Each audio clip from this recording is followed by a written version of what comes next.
नमस्कार, जोहार। आप देख रहे हैं झारखंड स्वतंत्र खबर। हमारे साथ वरिष्ठ पत्रकार, बुद्धिजीवी, सामाजिक कार्यकर्ता डॉक्टर वासवी क्यों हैं। हम बात करेंगे कि जातीय जनगणना के लेकर के चाहे पक्ष हो या विपक्ष, सब अपना अपना श्रेय लेने की कोशिश कर रहे हैं। तो हम जानेंगे दीदी से कि जातीय जनगणना कितना ज़रूरी है विकास के लिए। जोहार अवधेश जी और आपके स्वतंत्र खबर को बहुत धन्यवाद। आप लगातार झारखंड के आदिवासियों के ज्वलंत समस्याओं पर फोकस करते हुए सबके साक्षात्कार लेते हैं। मुझे बहुत सारी जानकारी उसके माध्यम से मिलती है। आपने अभी जातीय जनगणना पर सवाल आपने किया है। देखिए, जनगणना तो हर साल ही हर 10 साल में गवर्नमेंट कराती है। 2011 के बाद जनगणना 2021 में प्रारंभ होना था, लेकिन नोवेल कोरोना वायरस आया। 2020 में लॉकडाउन रहा पूरे साल और 21 भी ऑलमोस्ट प्रभावित ही रहा। तो सरकार ने इसका एक बहाना लेकर जनगणना को ही रोक दिया। हालांकि सरकार चाहती तो ये जनगणना करा सकती थी। साधन संसाधन, मैकेनिज़्म और मैन पावर की कोई कमी तो हमारे देश में है नहीं, लेकिन बहरहाल उन्होंने घोषणा किया कि हम 2025 में कराएंगे। तो अभी 2025 में इन्होंने जातीय जनगणना की बात उठाई है। जातीय जनगणना को लेकर माननीय राहुल गांधी जी लगातार बोलते रहे और मैंने पार्लियामेंट में खुद सुना है, पार्लियामेंट में बोलते हुए माननीय राहुल गांधी को, कि उन्होंने कहा है कि जातीय जनगणना मैं हर हाल में करा के रहूँगा और विपक्ष की महत्वपूर्ण मांग है और सरकार को ये मांग माननी पड़ेगी। और देखिए, गाहे बगाहे ये जो पहलगाम का पहला जो अटैक हुआ पहलगाम का, उसके बाद या बोलिए लोगों का ध्यान भटकाने के लिए या डैमेज कंट्रोल या डाइवर्ट करने के लिए उन्होंने जातीय जनगणना करके और सरकार की तारीफ हो जाए, ये एक उन्होंने अपना एक पासा फेंका है। तो ठीक है, अच्छी बात है। आप देश चला रहे हैं तो आपको ये जानना हर आदमी का, हर नागरिक का हक है कि इस देश में किस समुदाय के, किस जाति के लोग कितनी संख्या में हैं, उनकी आबादी कितनी है। देखिए, 2011 के बाद में स्थितियां बदल गई हैं और पूर्व के जितने भी आंकड़े आप देखिएगा, 2001 के, उसके पहले 2001 के पहले 2000, तो इन सब में जो जनगणना होता रहा तो जनगणना में देखिएगा डिकेडल ग्रोथ बहुत है। मतलब एक दशक में कितना पॉपुलेशन का ग्रोथ होता है। तो 2000, 2011, तो ये सब एनालिसिस में आप जाएंगे तो आप देखेंगे कि हमेशा जनगणना बढ़ी है। गणना में लोगों की आबादी बढ़ती है, कुछ आबादी घटती है। तो आबादी के घटने का, आबादी के बढ़ने का, तो किसकी आबादी बढ़ी, किसकी आबादी घटी। अगर आप झारखंड का संदर्भ लेंगे तो आप देखेंगे कि यहाँ जो आदिम जनजाति है, जो 9 आदिम जनजाति अभी लिस्ट में आ गए हैं, ये आदिम जनजातियों की संख्या लगातार घट रही है क्योंकि इनके डेवलपमेंट पे गवर्नमेंट का फोकस नहीं है। हालांकि लास्ट ईयर बजट में इन लोगों ने PVTG डेवलपमेंट मिशन का अनाउंसमेंट किया है प्राइम मिनिस्टर ने, लेकिन इसके बावजूद जो पहाड़ियाँ है, माल पहाड़ियाँ, सौर पहाड़ियाँ, काकमार भाग, बिरहोर है, बिरजिया है, इन लोगों की आबादी लगातार ही घटती जा रही है। तो आप अगर जातीय गणना होती है तो एक एक आदिवासी जातियों के बारे में भी ये पता चल पाएगा कि किसकी कितनी आबादी है और उनकी आबादी को बढ़ाने के लिए या उनका डेवलपमेंट करने के लिए सरकार किस तरह से प्लान कर सकती है। तो देखिए, जातीय गणना होने से बहुत बड़ा लाभ भारत को मिलेगा, हर समुदाय को मिलेगा कि उनको ये पता चलेगा कि हमारी आबादी इतनी है तो हम उसके विकास के लिए, उनके डेवलपमेंट के लिए कौन सा मॉडल हम अपना सकते हैं, क्या मैकेनिज़्म होगा। ये एक रास्ता पॉलिसी प्लानिंग और प्रोग्राम के लिए गवर्नमेंट को दिखाई दे सकता है। और जातीय गणना देखिए इसलिए भी ज़रूरी है कि जिस समुदाय के लोग बड़ी संख्या में हैं, जैसे शेड्यूल कास्ट, OBC, ये बहुत बड़ी तादाद में है हमारे देश में और हमारे राज्य में भी। तो other backward classes, schedule caste, ये सब बड़ी आबादी इनकी है, लेकिन गणना में ये दिखाई नहीं देती है। उसी तरह शेड्यूल ट्राइब का भी मामला देखिए बहुत पेचीदा लोगों ने बना दिया है, खास करके जो लोग आदिवासी के धर्मांतरण का सवाल उठा रहे हैं। तो धर्मांतरण तो एक निरंतर चलने वाली प्रक्रिया है। कोई भी समुदाय कोई भी धर्म को, कोई भी व्यक्ति कोई धर्म को मान सकता है। भारत के संविधान में धर्म की आज़ादी का वर्णन है 14 से लेकर 21 के बीच में। तो आप जब ये धर्म की आज़ादी देते हैं तो कोई भी व्यक्ति कोई भी धर्म मान सकता है ना।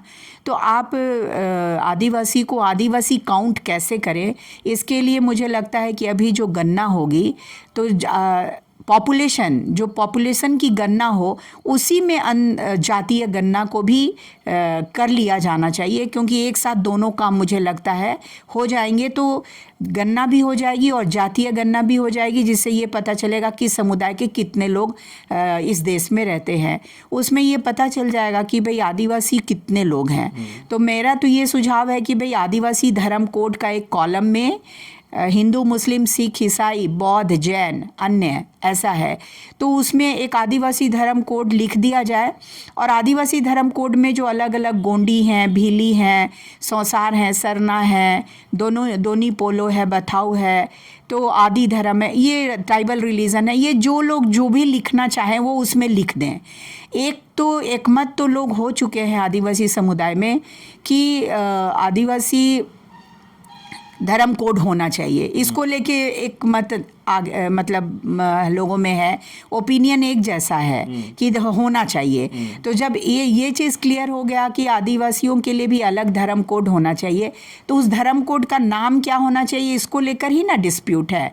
तो इस डिस्प्यूट को रिजॉल्व करने के लिए आदिवासी धर्म कोड लिख के और उसके बगल में सारे लोग अपने अपने नाम, शब्द अपनी अपनी भाषा में जो लिखना है लिख दें।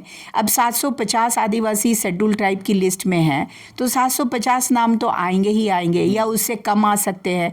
जैसे पिछली बार का आंकड़ा है कि लगभग 49 लाख से ज़्यादा लोगों ने सरना का लिखा था। तो इस तरह से 49 लाख उड़ीसा, छत्तीसगढ़, झारखंड के लोगों ने इस तरह से लिखा था। तो ये चीज़ें इस तरह से स्पष्ट होती जाएंगी तो आपको पता चल जाएगा कि भाई ओरिजिनली आदिवासी लोग कितने हैं। फिर आप धर्म के आधार पे उनकी गणना जो होती रही है, तो जो आदिवासी ईसाई हो गए हैं, अगर वो रिलीजन और धर्म में वो और जाति में क्या लिखते हैं, तो अगर ईसाई रिलीजन में लिखेंगे तो उनका 2-3% है वो झारखंड में, तो वो उनकी आइडेंटिफिकेशन हो जाएगी। लेकिन ये पता तो चल जाएगा कि भाई इतने परसेंटेज जो ईसाई जिन लोगों ने लिखा है वो भी ट्राइबल्स ही हैं। तो इस तरीके से एक आदिवासी की अनुमानित आबादी का पता चल जाएगा। और सबसे बड़ी बात है कि जो छोटा नागपुर से आदिवासी उरांव, मुंडा, संथाल लोग एक समय चाय के बागानों में अंग्रेज़ों द्वारा ले जाए गए थे, तो उन आदिवासियों को भी आदिवासी का एक स्टेटस मिल जाए, दर्जा मिल जाए आसाम में, तो क्या होगा कि आदिवासियों की एक्चुअल जो आबादी है, एक्चुअल जो गणना है वो दिखाई पड़ेगी। जैसे मैं मानती हूँ कि बहुत सारी आदिवासी जातियाँ अभी शेड्यूल ट्राइब की लिस्ट में नहीं है। जैसे जो हमारे झारखंड में उरांव, कोल, धांगर, ये लोग ट्राइबल माने जाते हैं, लेकिन यूपी में और महाराष्ट्र में धांगड़ को लेकर बहुत ही रिसर्च वगैरह चल रहा था कि धांगड़ भी ट्राइबल को कैटेगरी में लाया गया है। धांगड़ कोई आदिवासी नहीं है, वो धांगड़ एक शब्द है जिसमें है कि आदिवासी परिवारों में जो एग्रीकल्चर वर्क में सहयोग करने के लिए घर में जो बंदा रखा जाता है उसको धांगड़ बोला जाता है, जिसको हम लोग हिंदी भाषा में नौकर या काम वाली जो बोलते हैं। तो धांगड़ काम करने वाला, तो वो अब उसको एक जाति का कैटेगरी दिया गया है, लेकिन वो है तो ट्राइबल। अब देखना पड़ेगा वो मुंडा है कि उरांव है। तो ये सब चीज़ें स्पष्ट हो जानी चाहिए इस गणना में, आबादी की माने जो जनगणना है उसमें, और जातीय गणना। तो मुझे लगता है जनगणना और जातीय गणना साथ साथ होना चाहिए, ताकि पता चल जाए कि इतने सालों में भारत सरकार ने, जिसकी भी सरकार रहे, कांग्रेस की सरकार रहे, वाजपेयी, अटल बिहारी वाजपेयी की सरकार रहे, मोरारजी देसाई की सरकार रहे, और अभी मोदी की सरकार, किसने किस समुदाय के उत्थान के लिए और उनके सामाजिक कल्याण और विकास के लिए काम किया है, और आगे किन के लिए काम करने की ज़रूरत है, किनका विकास है, कौन लोग मेन स्ट्रीमिंग हो गए हैं, कौन लोग मलाई वाले तबके में हैं, क्रीमी लेयर में हैं, ये सब स्पष्ट हो जाएगा ना। इसलिए ये उन्होंने माननीय प्रधानमंत्री ने मान लिया विपक्ष की बात, माननीय राहुल गांधी की बात उन्होंने मान लिया, अच्छा किया, देश हित में उन्होंने किया। अब ये स्पष्ट हो जाए और इसमें कोई बेईमानी नहीं होनी चाहिए, गन्ना में कोई ऊंच नीच नहीं होना चाहिए। ये सब इंस्ट्रक्शन अफसरों को, कर्मचारियों को बहुत साफ साफ मिलना चाहिए कि कहीं पर कोई गड़बड़ी नहीं हो। ट्राइबल एरिया में थोड़ा सा ध्यान रखना पड़ेगा, क्योंकि ट्राइबल माइग्रेट करता है, जाता है बाहर, पलायन करता है कमाने के लिए, लड़कियों की ट्रैफिकिंग भी बहुत होती है। तो गन्ना में इन सारी चीज़ों को ध्यान में रखना पड़ेगा कि ये मिस करते हैं। बहुत सारे लोग तो डैम और बड़े प्रोजेक्ट्स की वजह से डिस्प्लेस कर दिए गए, उजाड़ दिए गए। तो उजाड़ दिए गए तो भाई वो गांव खाली हो गया, तो वहाँ भी गन्ना के लिए लोग जाएंगे, जनगणना के लिए, तो हो सकता है कि वो आदिवासी परिवार, वो आदिवासी ना मिले। तो इन सब चीज़ों का भी बहुत बारीकी से ध्यान रखा जाना चाहिए और हम लोग इसका स्वागत करते हैं, जातीय गन्ना जनगणना। जिस तरह से जातीय जनगणना के बात केंद्र सरकार कर रहे हैं कि हम जातीय जनगणना करवाएंगे, कहीं नहीं परिसीमन जो होना है उसी को, ये तो एक दूसरा ये नहीं है पहलू। देखिए, जातीय जनगणना और परिसीमन, तो इनको, इसमें घालमेल नहीं होना चाहिए। देखिए, परिसीमन की जो राजनीति चल रही है ना, तो वो एक बहुत भयंकर राजनीति है इस देश में। हाँ, उस राजनीति को समझना पड़ेगा। वो परिसीमन वो राजनीति नहीं है कि कर्रा को मिला दिया खूंटी में, कर्रा को मिला दिया उधर, और हाँ, जो ब्लॉक्स हैं तोरपा को इधर कर दिया, उधर कर दिया, वो राजनीति नहीं है। यहाँ ये राजनीति हो रही है कि जो बड़े राज्य हैं, जैसे बिहार हुआ, जैसे यूपी हुआ, जैसे मध्य प्रदेश हुआ, जैसे राजस्थान हुआ, इन चारों राज्यों में अभी बीजेपी का होल्ड है। बिहार में नीतीश कुमार जो है उनके साथ में है, तो नीतीश कुमार उनके साथ में है, तो बीजेपी मानती है कि बिहार उनका है। तो ये बड़े राज्य है, आबादी के हिसाब से यूपी सबसे पहले है, मध्य प्रदेश है, बिहार है। इनकी राजनीति क्या है परिसीमन को लेकर? वो ये है कि इस तरीके से लोकसभा और विधानसभा के भौगोलिक सीमांकन किया जाए कि ज़्यादा से ज़्यादा सीटें बिहार, यूपी, मध्य प्रदेश और राजस्थान में निकाली जाएं। एमपी की, एमएलए की ज़्यादा सीटें वहाँ पे दिखाई जाएं और उन्हें इतनी सीटें निकाल दी जाएं कि उन 4 राज्यों के एमपीज़ को लेकर भारतीय जनता पार्टी गवर्नमेंट बना ले और उनको कोई शेड्यूल कास्ट के वोट की, कोई शेड्यूल ट्राइब के वोट की या किसी अन्य राज्यों के साउथ के वोट की कोई ज़रूरत ही नहीं पड़े।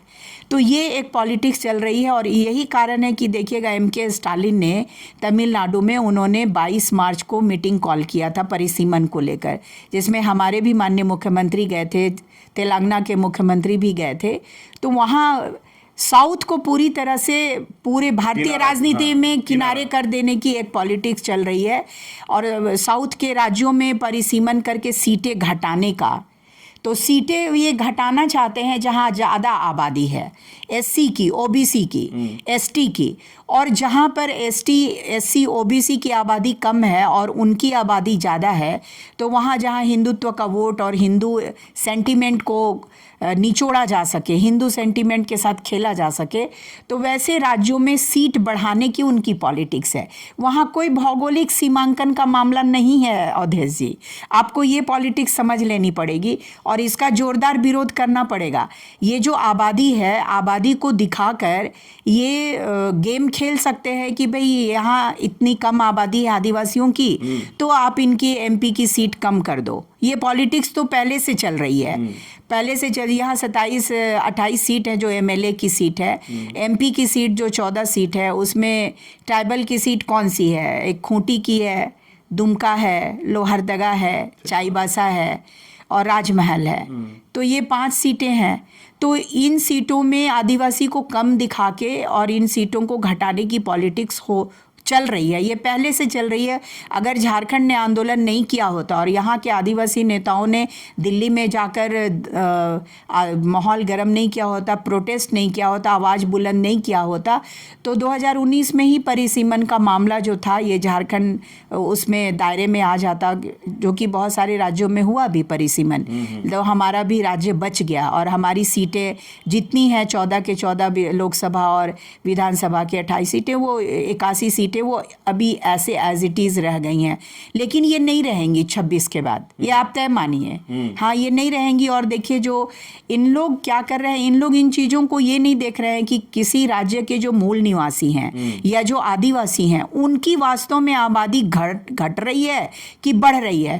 क्या होता है कि भारत के संविधान में नागरिकों को आज़ादी है, कश्मीर में नहीं था जो कि अब हुआ है 370 हटने के बाद, कि आप किसी राज्य में जा सकते हो, आप कहीं भी व्यापार कर सकते हो, आप कहीं भी बस सकते हो।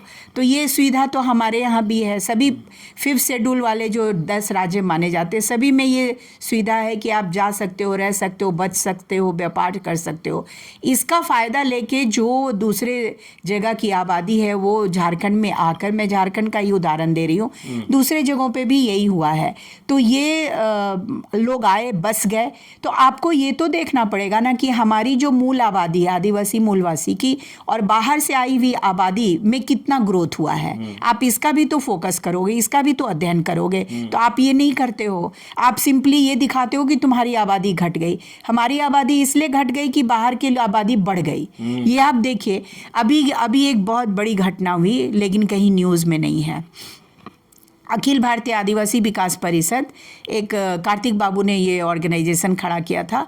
उसके दिल्ली में तोताराम जी हैं, डॉक्टर तोताराम जी। वो दिल्ली में रह रहे आदिवासियों और देश भर से जो आदिवासी दिल्ली में आते हैं ना, उनके लिए वो मेहनत कर रहे हैं कि उनके रहने के लिए कम से कम जगह मिल जाए, क्योंकि लोग आते हैं, रहना खाना बहुत बड़ी समस्या हो जाती है, मुसीबत। दिल्ली खर्चीला है, लोग उतना कर नहीं पाते। तो वो एक दिल्ली में भवन आदिवासियों के लिए तैयार करवाना चाहते हैं। डोनेशन 100, 500, 1000 भी मांगते रह रहे हैं वो लगातार कि आप दान करो ऐसे। उन्होंने अभी बताया कल परसों कि वो माननीय जुएल उरांव साहब, माननीय आदिवासी कल्याण आदिवासी मंत्री, मिनिस्ट्री ऑफ ट्राइबल अफेयर्स से मिले वो जुएल उरांव साहब से। तो जुएल उरांव साहब ने दिल्ली की चीफ मिनिस्टर रेखा गुप्ता को एक लेटर लिख दिया, माननीय रेखा बहन जी, दिल्ली में रह रहे आदिवासियों की बहुत गंभीर समस्याएं हैं, कृपया इनको देख लिया जाए। तो वो चिट्ठी लेकर ये लोग, अखिल भारतीय आदिवासी विकास परिषद के लोग, चले गए माननीय मुख्यमंत्री दिल्ली रेखा गुप्ता के पास में। रेखा गुप्ता ने पत्र पढ़ा, फेंक दिया, और उन्होंने एक लाइन में एक ही बात कही कि दिल्ली में आदिवासी नहीं है और यहाँ उनके कल्याण के लिए, रहने के लिए, उनके बिजली, पानी, भोजन, आवास की कोई व्यवस्था हम नहीं कर सकते। तो ये गद्दारी अगर करेंगे लोग आदिवासियों के साथ, और बीजेपी की चीफ मिनिस्टर होने के नाते माननीय मुख्यमंत्री रेखा मैडम अगर ऐसा करेंगी, तो दिल्ली में जाके, दिल्ली में आप जानते हैं आदिवासियों की आबादी कितनी है? लगभग 20 से 25 लाख आदिवासी दिल्ली में रह रहे हैं। हमारी बेटियां ही तो लगभग 4 से 5 लाख हैं जो दिल्ली के घरों में झाड़ू लगा रही हैं डोमेस्टिक वर्कर के तौर पे। उनकी गिनती तो होती नहीं है। और पार्लियामेंट्री कमेटी जो माननीय प्रधानमंत्री ने पार्लियामेंट्री कमेटी बनाया था, जिसमें सारे आदिवासी महिला एमपीज़ और जो वेस्ट बंगाल और सारे महिला एमपीज़ हैं ना, वीमेन पार्लियामेंटेरियन, उनको रखा था। उस कमेटी ने ये रिपोर्ट दिया है कि दिल्ली में जितने भी लोग रहते हैं, दिल्ली में रहने का कोई आंकड़ा नहीं है। दिल्ली में जो आदिवासी लड़कियां आके डोमेस्टिक हेल्प के रूप में काम कर रही है, इसका कोई ऑथेंटिक आंकड़ा गवर्नमेंट के पास नहीं है। ये पार्लियामेंट्री कमेटी की रिपोर्ट में लिख के दे रहे हैं। ये बताइए ये सरकार कैसे काम कर रही है कि आप, और पार्लियामेंट्री कमेटी की वो उस रिपोर्ट को सबसे सीनियर पार्लियामेंटेरियन है मैडम बिजोया चक्रवर्ती, वो लीड कर रही थी। वही उस कमेटी की चेयरपर्सन थी जो कई बार मेंबर पार्लियामेंट रही हुई हैं। तो उनकी रिपोर्ट में ये सारी चीज़ें आ रही हैं। तो आप समझ लीजिए कि परिसीमन में क्या होगा, जनगणना में क्या होगा और जातीय जनगणना में क्या होगा। तो ये चीज़ें अभी बहुत सिंबॉलिकली दिखाई दे रही हैं। लोगों को समझ लेना चाहिए, हरवे हथियार के साथ तैयार रहना चाहिए। हरवे हथियार का मतलब ये नहीं है कि तीर धनुष निकालो, जो बिरसा ने कहा था।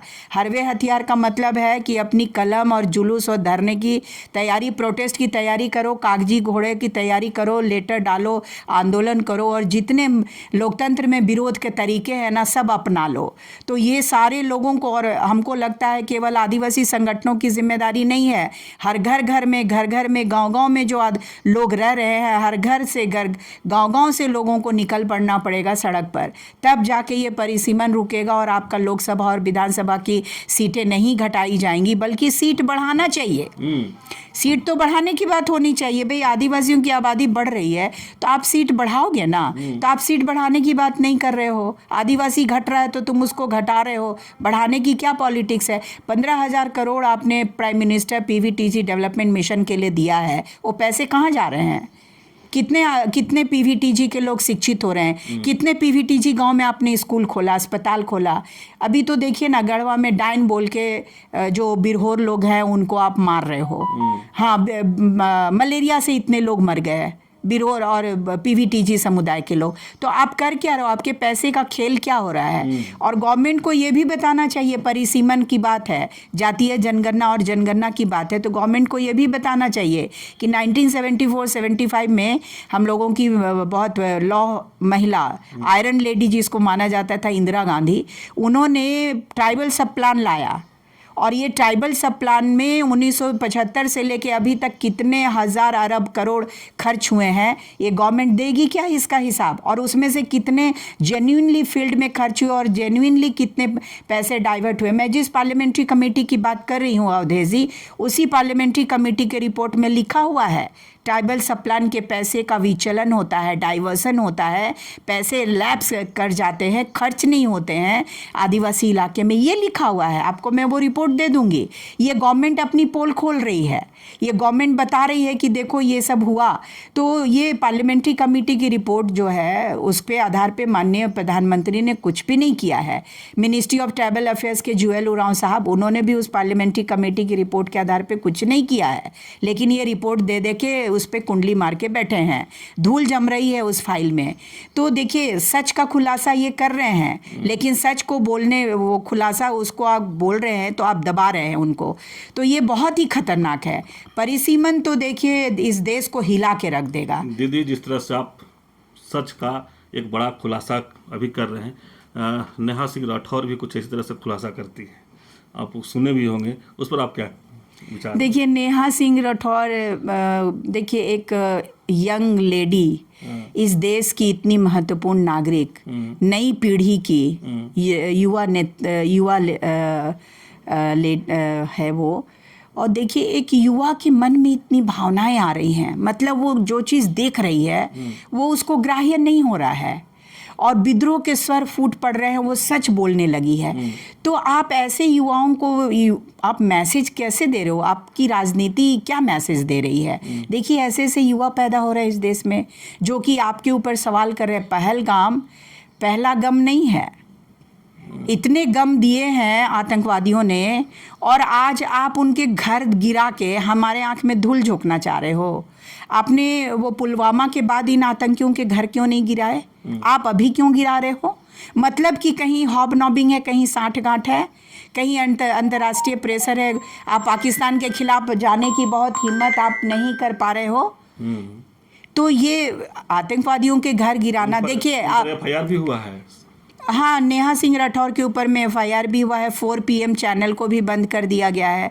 तो देखिए, लोकतंत्र की खूबसूरती क्या है? लोकतंत्र की खूबसूरती तो यही है ना कि बागों में 1000 फूल खिले, रंग बिरंगे फूल खिले, है ना। तो आप 1000 विचारों को फूलने दो, फलने दो, तभी तो लोकतंत्र की खूबसूरती है।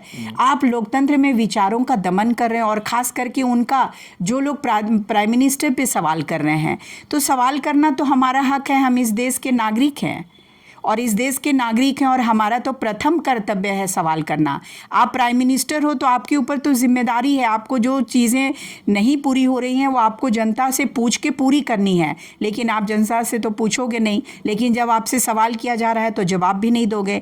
तो ये जो असहमति का और इतना निष्ठुरता का, इतनी कर्कशता का एकदम लोकतंत्र में दमन, इतना कुचलना, और एकदम से वातावरण इन लोगों ने दमन का माहौल बनाया कि कोई कुछ बोले आप उसको। अब देखिए, नेहा सिंह राठौर क्या बोल रही हैं, देश का युवा यही बोल रहा है जो नेहा सिंह राठौर बोले। आप रोजगार दोगे नहीं, आप 15 लाख रुपया बोले थे नहीं लाया, तो बोलेंगे ना लोग भाई।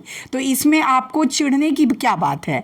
थोड़ा सुनो ना, सहनशीलता रखो ना, बर्दाश्त करो ना। लोकतंत्र की खूबसूरती तो ये इसी में है। आप लोकतंत्र को लोकतंत्र नहीं रहने दे रहे हो और भारतीय राजनीति का चरित्र बदल दे रहे हो, तो ये जनता बर्दाश्त नहीं करेगी और ये सही नहीं हो रहा है, ये गलत हो रहा है। और प्राइम मिनिस्टर को, बीजेपी को इन चीज़ों को रोकना चाहिए और बल्कि नेहा सिंह राठौर को तो बैठा के बात करना चाहिए कि बोलो बेटी तुम्हारी और क्या शिकायतें हैं, हम दूर करेंगे। जैसे उन्होंने राहुल गांधी की बात मान ली ना भाई कि हम जातीय जनगणना हम करवा के रहेंगे, ऐसा बोला था, तो उसको मान लिया उन्होंने। राहुल गांधी की डिमांड मान लिया, तो नेहा सिंह राठौर की भी बात मान लो ना कि ये आतंकवादी आए कहाँ से। और पहलगांव में ये तो सच है, ये सच है। दिल पे हाथ रख के अमित शाह को और प्राइम मिनिस्टर को मान लेना चाहिए कि 2000-3000 वहाँ पर्यटक थे, देश के अलग अलग हिस्सों से आए हुए थे और आपने कोई सिक्योरिटी नहीं रखा जनाब। जबकि कश्मीर में, जम्मू में 10-10 कदम पे सिक्योरिटी थी। जो वीडियोज़ आ रहे हैं, जो लोग वहाँ के जो भुक्तभोगी हैं वो बता रहे हैं, पहलगाम में तो सिक्योरिटी नहीं थी। तो कोई षड्यंत्र था क्या कि अगर आप सिक्योरिटी नहीं दे रख रहे हो, षड्यंत्र कर रहे हो?